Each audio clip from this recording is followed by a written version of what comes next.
స్తుతించే సమయం, ఆనంద తరుణం, పరలోక అనుభూతి ధ్యానం.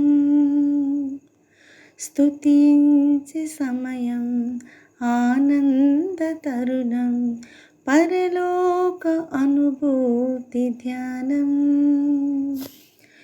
విశ్వాసి ప్రాణం యేసయ్య గానం, వేవేల స్తోత్రార్పణం. విశ్వాసి ప్రాణం యేసయ్య గానం, వేవేల స్తోత్రార్పణం.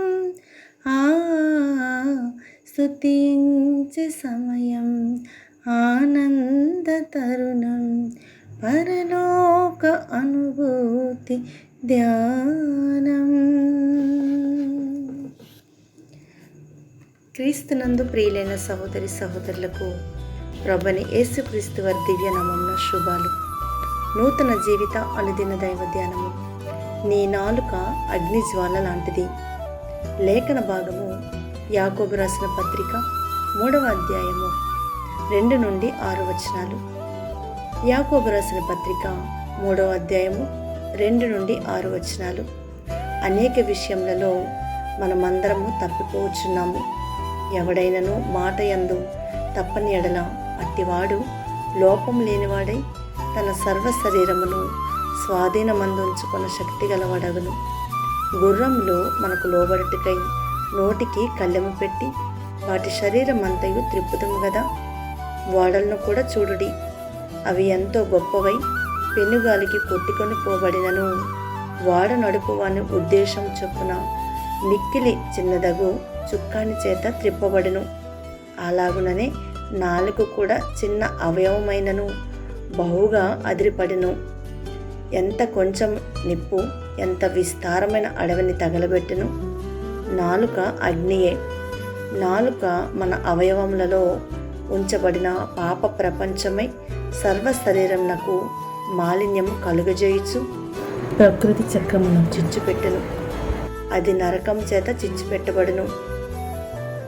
ఈరోజు వాక్య భాగంలో మన జీవితంలోని అనేక విషయాలు నిర్ణయించే దాని గురించి చర్చిస్తుంది. మన నాలుక చాలా శక్తివంతమైనది. అది కనిపించే దానికంటే చాలా శక్తివంతమైనది. మనము దానిని బాగా చూసుకోవలసిందే. మనము మన నాలుకను అదుపులో ఉంచుకోగలిగితే ఇతర విషయాలలో కూడా మనల్ని మనము అదుపులో ఉంచుకోగలమని దేవుని వాక్యం చెప్తుంది.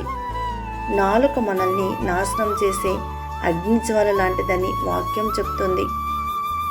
మీరు కష్టపడి ప్రార్థనతో ఎదుగుతూ మీ ఆత్మీయ జీవితము నిర్మిస్తూ ఉండవచ్చు. మీ స్వంత మాటలతో మీరు నిర్మిస్తున్న మీ జీవితాన్ని కూల్చివేయవచ్చు. కానీ ఎవరూ మిమ్మల్ని శపించరు లేదా పోరాడరు. మీరు మీతో పోరాడుతున్నారు. మీ నాలుక అపారమైన నష్టాన్ని కలిగిస్తుందా? మీ సంబంధాలను నాశనం చేసుకోవటం ద్వారా మీ జీవితాన్ని నాశనం చేస్తుందా?